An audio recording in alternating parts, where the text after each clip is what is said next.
Hey, everybody, and welcome to this episode 271 of the Thoughtium Navigating Now Virtual Roundtable Series. I'm Anthony Ewing, Chief Brand Officer, co-founder here at Thoughtium, and we are thrilled to be coming to you all live every Thursday at 3 o'clock Central, 3:06 today to be exact. But we do this live for a couple of reasons.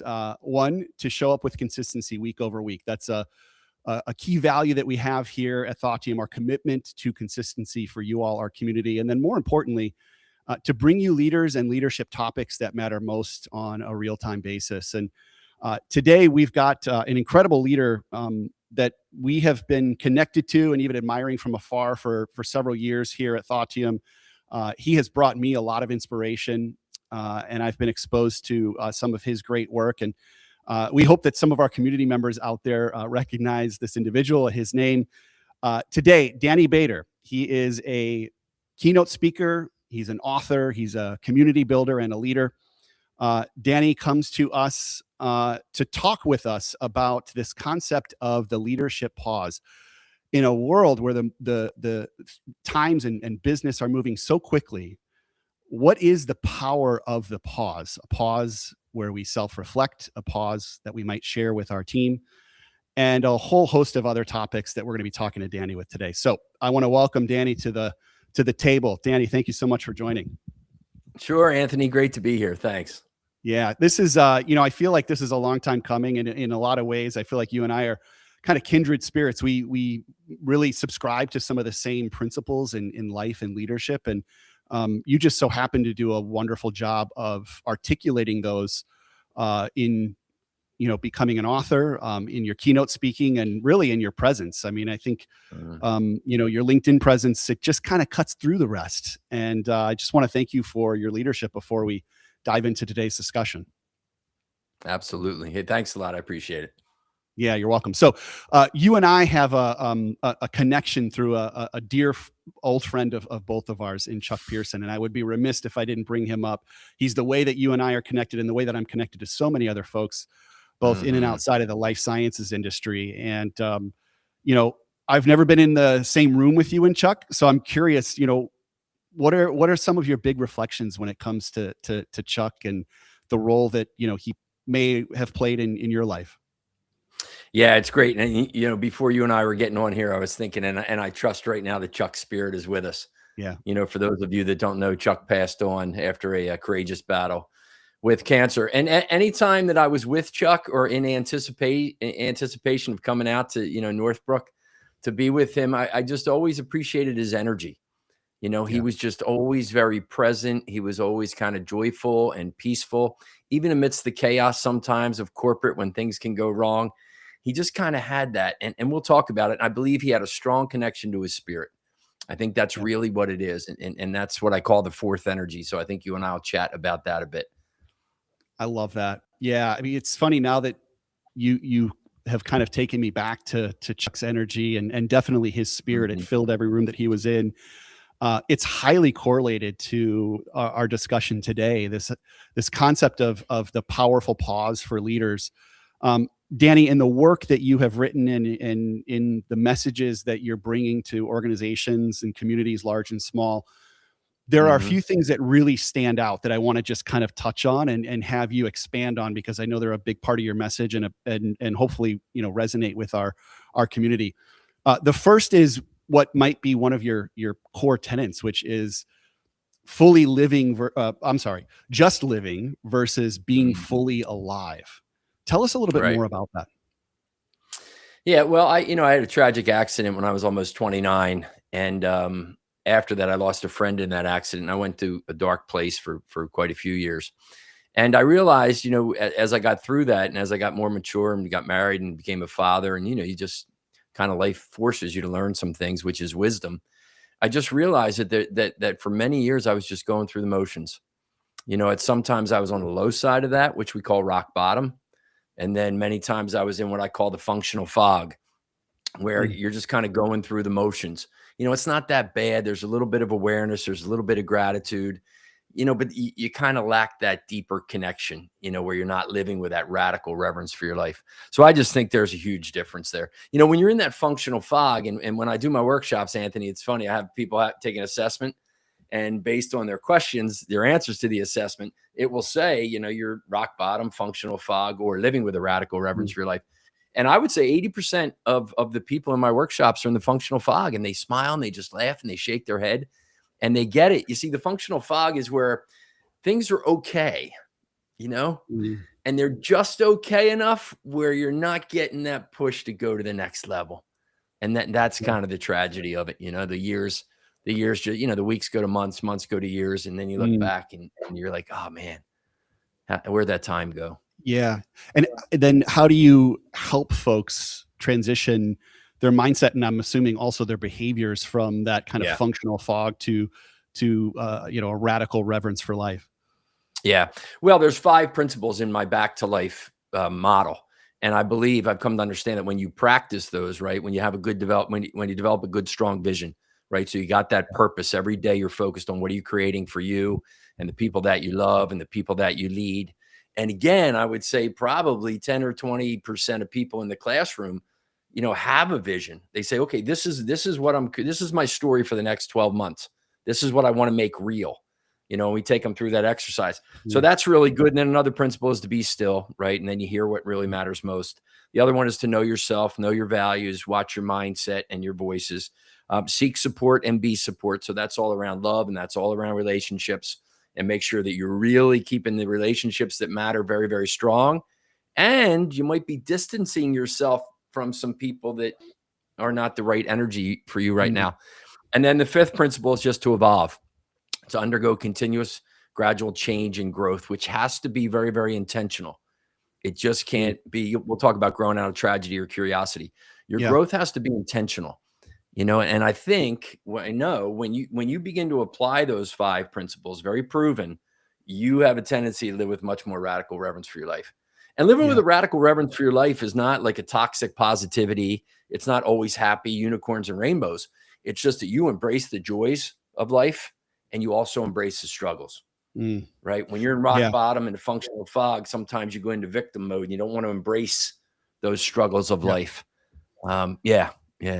No, I love that. And, as you kind of take us through those 5 principles, I'm translating them into the responsibility that we have as leaders within corporate spaces to do this work.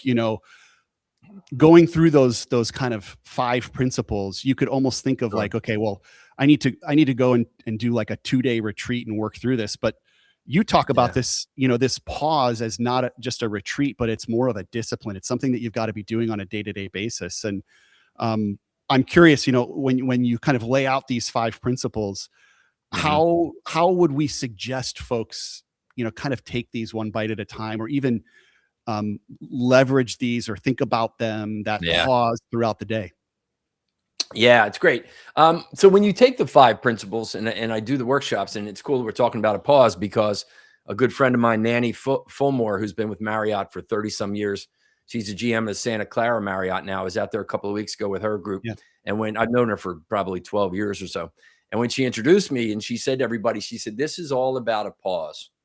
This is about us setting a boundary and telling the world and telling the hotel and the property, we're not available right now for 3 hours, right? I'm going to focus on me. And that's what those 5 principles do. So it's really cool that she positioned it that way. And then when I take them through based on the assessment, some of the principles they're applying a little bit more in their life than others. So when I take them through and then we kind of pull some actions, I'll say, hey, listen, I don't expect you to take all this away. Just what 1 or 2 of these do you need to work on, right? Let's just get some small wins every week. And a month from now, things could be a little bit different. And 3 months from now, they could be radically different. Yeah. And then I encourage them to, I have what's called the Back to Life 30. And I challenge them this way, Anthony.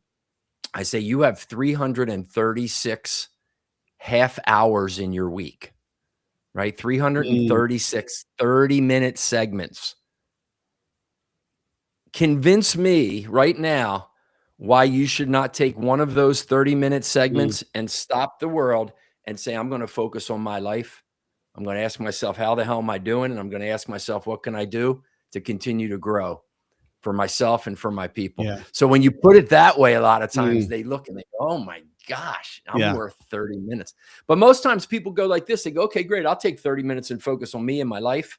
What do I do? Yeah. You know, so now what I've given them is I give them that back to life framework, and we Yeah. put it in their calendar on Fridays and say, okay, now here it is. Go in there, look at your values table, score them. What are the actions you need to take? How's your vision? Where have you taken your eye off the ball? How are you practicing stillness? You know, your journaling, your meditation, your walks in nature. So we give them real practical, Yeah. and it doesn't, you know, it doesn't cost any more time or any more money. Right. It's just about focus and about Yeah. intention. You know, and when we do the values list, I always say, you know, that Netflix is not on there. You don't see Netflix listed with your values, right?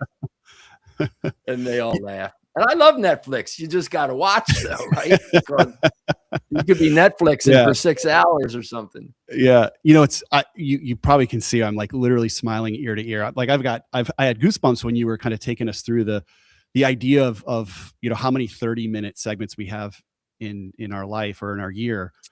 I don't know if you know this, but a tie back to Chuck Pearson, he had a mantra that he used to use, and it was 37 minutes. And he would challenge his teams and everybody. If you had a meeting with him or whatnot, he would always end the conversation by asking you to take 37 minutes out of your next day to learn something new or to focus on yourself. And it was quite a random number. I think maybe he, you know, he referenced it in a talk that he did at Estellas at one point, and it just kind of caught on. And so he had this mantra, 37 minutes, and it's something that, you know, our, you know, friends of his, myself included, and we're just constantly reminded of how powerful that pause can be. So the connection there was just so strong. Yeah, it's so key. Well, you know, in the meetings, as you talk about, and this is what I encourage people too, and, you know, we talk about leaders for sure. You know, you have a lot of meetings every week and you're looking at a lot of metrics. And what are those meetings and those metrics about? They're about the business, right? Yeah. Which I understand. Where are the meetings and what are the metrics for you to measure your life? Sure. Because should life throw you that proverbial curveball and you get some crazy diagnosis about your health, those meetings and metrics about business, they don't mean anything right now. Yep. So what are the meanings and metrics about how am I living my life? Yeah. That's what's really key. They need to be the foundation, I believe. Then, go make as much money, hit bonus, grow stock. I'm all good for that. Yeah. I'm not saying don't do that. I'm just saying sometimes that's the foundation for how we show up every day. And I would say you might want to flip it. You know, this idea of the pause as a discipline, I think just really resonates. You know, you think about some of the best leaders that you work with or have worked for, and they will embody that. Like they will demonstrate how they make room for this work for themselves.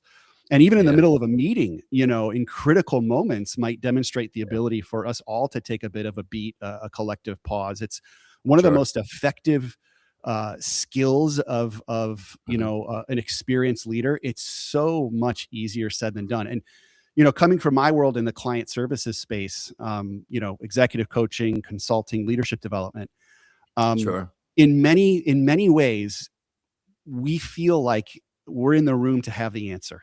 We've got to have the perspective. And, you know, I'm constantly challenging myself and our team that one of the most effective things you can do in certain cases is to not fill the space with the answer that you feel you must have. To allow even your clients to sit in a little bit of that pause. Yeah. So I got my, I Go jump ahead. in. I got my coaching certification because a line that I use a lot. I got my coaching certification at the Hudson Institute out in Santa Barbara, 2007, 2008. And it was Frederick Hudson and his wife, Pam McLean, who were running it. And both just brilliant coaches. And Pam would always say something. She would always say, let silence do the heavy lifting. And I mean, this is almost 20 years ago. And I've used that so many times. And it's hard for me because I'm an extrovert, right? And a lot of times for coaches, the best thing we can do is ask the question and shut up, you know, and not try to follow up with it. So I think that's just a powerful a powerful framework. And Yeah. an extension of that is a lot of times when you ask people things, right? Whether we're in leadership and business or, with your kids, and they say, I don't know, I'll often just go, well, what if you did know? Mm. And then be quiet, because they probably do know. They're just in this world. We go with that suit. I don't know. Yeah. Well, what if you did know? Then it gives them, Yeah. let me take another lap and make some connections here. And Yeah. a lot of times that leads to some good discussions and good awareness. Yeah. I love that. So as we, you know, build this kind of discipline of the pause, and we create some of this space to focus on, ourselves, and we enable that in our teams. What are some of the kind of outcomes, Danny, that you see in this work that you do? You've got a group of folks that maybe fully step into this work. What are they starting to see different, within their teams or their organizations? Yeah, it's great. I think one of the best things is people say when they go through it, they say it makes me want to be a better person, Oh, because we're going deeper into that. So when people ask me and say, "Do you talk about leadership or teamwork or culture?" Right, all these things that always right. show up. I always go, "Well, not really." And then they go, "Well, why would we bring you in?" And I say, "Well, what's the common denominator between teamwork, leadership, and culture? It's the person.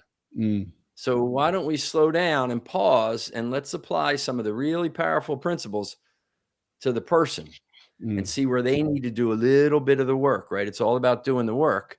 yeah. And then I believe that's going to make them a better teammate, right? So we got Mm, teamwork. It's going to make them a better leader. And it's just going to make them a better individual with yeah. some more solid mindsets, which leads to culture, Yeah. right? Yeah. Culture is really the collective mindsets of everybody that works there. And Mhm. it's not Mhm. saying that all the mindsets have to be the same, right? You want Mhm. diversity of thought, and you want them all on the same road, kind of Yeah. going in the same direction. They may Yeah. weave off here because they're a little more innovative, but you know what I mean? You need a Mhm. positive forward momentum, respect for one another, trust in one another, and those things. So that's kind of, what the outcomes that I hear Yeah. from people, I mean, you know. what better of an outcome than, people saying that they just feel like they're better people. We always Yeah. say here that one of the best pieces of feedback that we can get out of our workshops or our coaching is that people are applying some of these principles in their personal life. We get people that come home, come back to a workshop and say, "Hey, we did this communication training, and man, I learned a lot about my spouse or my kids."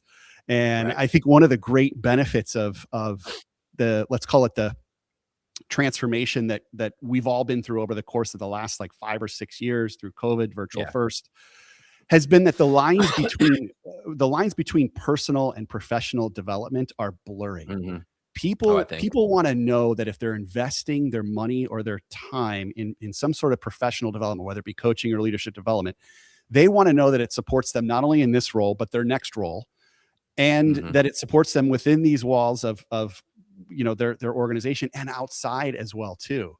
Yeah. So, Yeah. we talk about these here at Thought Team. We talk about these universal skills, hmm and the power of the pause can be a really universal skill that you can use in your role or anywhere else. So I love Yeah. that some of your measures are, of course, in elevating leadership and organizational outcomes, but more importantly, do people just feel enriched? Do they feel like they're better people? Yeah.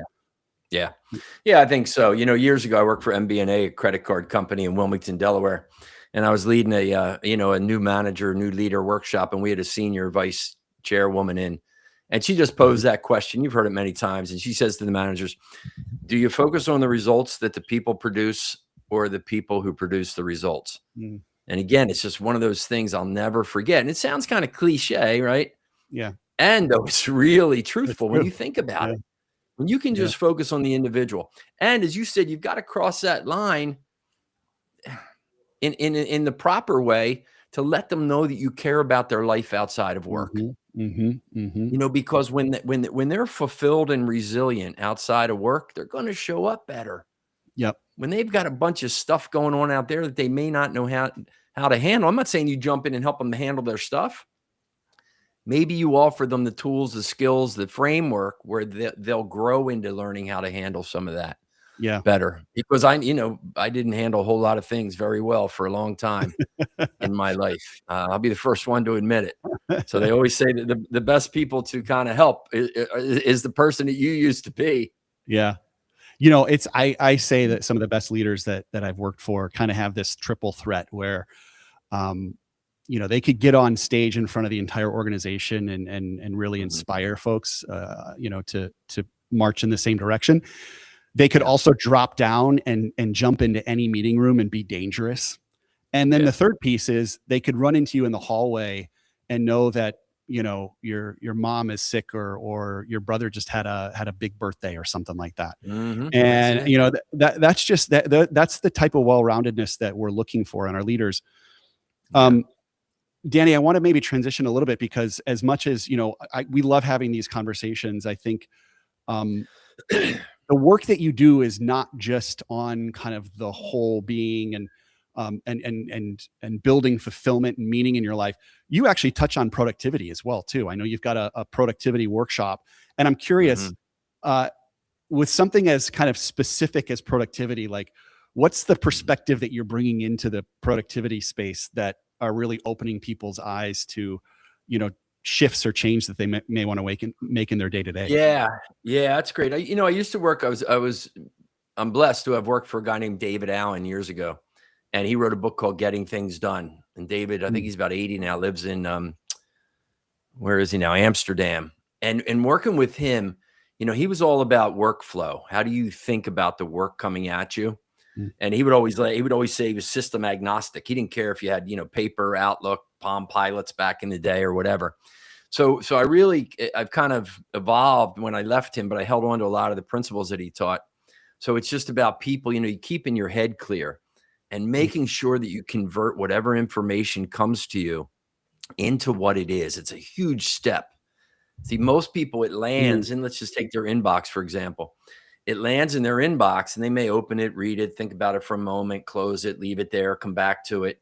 And I just give them a model called TSA, right? Maybe easy to remember. Trash, save, or action. You got to do one of those things. And once, and you know how it is. A lot of the information coming at us, Anthony, is 50% we can trash. Yeah. Maybe 20, 30%, we just need to save it somewhere. So that really reduces the information, how much of it's really actionable. And once they get that, right, then they realize, man, I'm really kind of moving. It's flowing a little bit better. So, I like doing that work. I do it. I teach it in Outlook. And I always tell people, if you call me an Outlook teacher, I'll be highly offended because I know enough about Outlook to be dangerous. But the reason I'm teaching you this is not because I love Outlook, but I want you to go home to the people you love and be there. Not just physically, but be there mentally, be there spiritually, be there emotionally. I don't want you taking all that shit. Can I curse on this? I don't want you taking all that home with you, right? Leave it there into a good trusted system. Well, a good trusted system isn't an email inbox with 300 emails opened, unopened, flagged, all that stuff. So I do like that because people go, man, I feel so much better. And I know I'm getting more done in less time. So that's the outcome I shoot for with people. That's so cool, to know what's that. Nice, I could do my workshop. Sometimes I'll come in and I'll do it, a path to purposeful productivity. And I'll come in and we start that Outlook piece right in the beginning. Right. I talk about productivity and I say, well, the reason I put purposeful in there is because when I was almost 29, I died for about 5 or 6 minutes and then I came back to life. And, their eyes get this big and they're like, we thought this was an Outlook class. I'm like, everybody take a breath, take a breath. But I work with Outlook, just for an hour and a half or 2 hours with them, very hands-on. And now we've developed a rapport. And now I can say, okay, now let's take it to what's really a productive life beyond there. So what is your vision? What are your values? How do you catch your negative thinking and what's your strategy to shift out of that? And, it's usually a good 3.5 hours or so for folks. Yeah. That is such a smart approach. It's like, what is the best way to, introduce something like vision or values to folks? It probably means like actually going to the point of impact and excavating what's really getting in the way, which for many of us is the fact that we live in our inbox, So I love that kind of bottoms up approach where like you could start almost tactical and say, hey, I want to shine a light on the fact that you're spending 90% of your time in your inbox. If we can clear some time and some intentionality, then you're a lot more equipped to focus on something like a future vision for yourself. Yeah, absolutely. It's incredible, man. That's awesome. Well, Danny, I feel like we could wrap forever on this, but I do want to maybe touch on just one last thing before we sign off. And I'll go back to where we started this, our mutual connection in Chuck. One of the things that I just really respect about your message and your work is that you're almost unshameful about this concept of spirit. And it's you scroll through LinkedIn and you're going to find a ton of content and posts about productivity and revenues and resilience, but you rarely hear about spirit. And as somebody who myself is really cultivating a sense of spirituality personally, I'm at a point in my life where I'm asking myself, how do I bring this and make sure that it exists also within the walls of my work? So I'm curious, like, how do you introduce the concept of spirit to, your clients, for example? Yeah. Well, I talk about, the human spirit, which is hardly human. And when I explain what happened to me, I died and I had still an awareness of consciousness. According to the eyewitness, I was on the ground dead. And there was a part of me that was not. And there was a part of me that was yelling to that eyewitness to get his brother, and he couldn't hear me. I found that out after the fact. So I still had that awareness. And then I felt my spirit, my soul, my essence, life force, whatever you want to call it. My experience was that left my body and it left this physical plane. And it was joined with something, energy. I believe it was God. It just went somewhere else. So I would say, if that happened to me, you can either call me crazy or you might want to think that you have the same thing, because I'm not any better. I'm not any better than you. I'm not any more superior than you. So the human spirit's hardly human. And I say this, here's a laminated, I'll read it for you real quick if I can. Please. Think about this now. The human spirit is the innate, intangible essence within each of us that seeks meaning, growth, connection, and resilience. It drives us to pursue purpose beyond mere survival, enabling us to rise from challenges, create love, and find peace in the face of uncertainty. It's the part of us that longs for something greater, a life of authenticity, fulfillment, and contribution. At its core, the human spirit is the force that makes us truly alive beyond our physical bodies and our thoughts. So there's nothing in there about where you go to church, where you don't go to church. It's just that mindset that says, I really want to live a full life. I want to get through the proverbial shit shows that are going to show up. I want to love my people fiercely. I want to continue to grow. And if I'm conscious when I draw my last breath, I'd like to be able to take a smile as I look back on it. So that's really what it is. It's your fourth energy. And I tell people, have you ever had that feeling in your gut, or, you go, oh my God, it's intuition or my gut. And I went with that feeling and it all worked out. Or I didn't pay attention to that and it didn't work out. See, that feeling in your gut, that intuition, is your spirit, and it wants only what's best for you. And the spirit resides in stillness. So I love that. The pause, right? Yeah, I love that. First of all, I love that definition of spirit. And it's like, I wouldn't even try to translate that into, how that exists in or outside of your job, because it lives in both. It's with you everywhere. And I think even just awareness of it. It's interesting, as you read that definition, I was thinking about, here we are, 5 years removed from Chuck's passing. And, he was just an incredible influence on my life. And, you read that definition of spirit, and it's like, that is still what exists as we remember Chuck. Like all of those words, in terms of the connection that we have to each other, the longing for love and connection. Like that is how I remember Chuck. That's what he demanded in every room that he walked into. And when all is said and done, 5 years removed, his LinkedIn profile doesn't exist. His resume is gone, but man, he is still so present through his spirit. Oh God. Yeah. There's a fine line between here and there, Anthony. I know it. I love it. And that's what I offer to people all the time, especially people who lose people. You know, tomorrow will be the birthday of my roommate, John Angelo. Played basketball together. Beautiful man. Died a number of years ago from cancer. Beat it once, came back doing triathlons. And I saw on my calendar, we called him Angel. So tomorrow, you know, Angel's birthday. You know, but the spirit's powerful, because I'll tell you a quick story here if we have a second. My buddy and I would go up and see Angel in the hospital as he was getting to his last days. And I was probably there a day or two before he passed away. And early one morning, I'm getting ready to fly to California, and like 5 a.m, I get a call from his wife, and he had passed away that night. So I'm like, man, what do I do? You know, and she's like, Danny, just go to California. We're not going to do anything right now. We're good. We're with family and all this.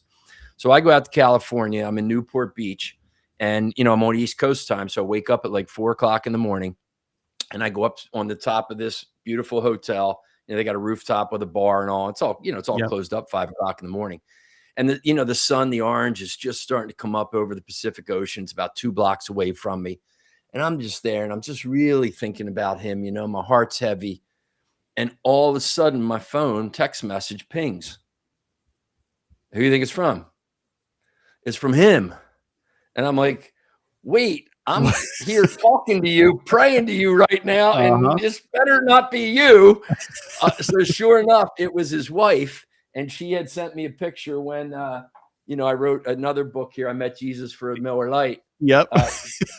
It was a picture of him sitting in a beach chair in Avalon, New Jersey, where we spent a lot of time, and he's holding up my book, smiling. And I'm just thinking, what is the freaking coincidence? Yeah. That while I'm up on this rooftop for 4, 6 minutes, 7 minutes or whatever, in that window of time when I'm talking to him, that she decides she's going to text me a picture of him reading my book. I mean, that's, people go, that's a coincidence. And I say, yeah, you know what Einstein said? Einstein said coincidence is God's way of staying anonymous. So God, the spirit, we're all connected, brother. We're all just walking one another home. It's so true, man. What a story. Yeah. What a story. Thank you so much. And you're welcome. You know, Danny, this conversation was, man, it was far more fruitful than I ever thought it was going to be. And good. We're just we're thrilled to have you in the Navigating Now community. I'm thrilled to know you, and to be able to, you know, to witness, you know, the way that you're rising in your leadership, and to be able to learn from you and your content. And again, just thank you. Thank you for your leadership. Thank you for your wisdom, and thank you for being here today. You're welcome. Well, I appreciate you. I love you, brother. And I'm glad that our paths have crossed. Yeah. Love you too. We'll have you on again if you'll oblige. 100. Absolutely. Be my pleasure. Right. Thank you, Danny. Appreciate you. You're welcome, man. All right. Wow. What an episode. Oh, that's one that I really, really wish could have continued for another couple hours. LinkedIn would have had us for another couple hours. That's for sure. But I think Danny's got other things to do. So, we will call it a wrap on episode 271. What an incredible conversation. We hope that you all, you know, found something unique and personal out of that conversation. That's really what these episodes are for. Find your 1 or 2% improvement, you know, that one nudge that will send you in maybe a little bit of a different direction as a leader in front of your teams, in front of your people, in front of your family. And quite frankly, love on your people. You know, I know that that's something that I've heard Danny say before as well, too. It's just conversations like these are a huge reminder of what's most important. So thank you all for sharing in this conversation. We look forward to seeing you next Thursday at 3 Central. You can find this episode and all episodes at thoughteum.com/live. Have a great rest of the week.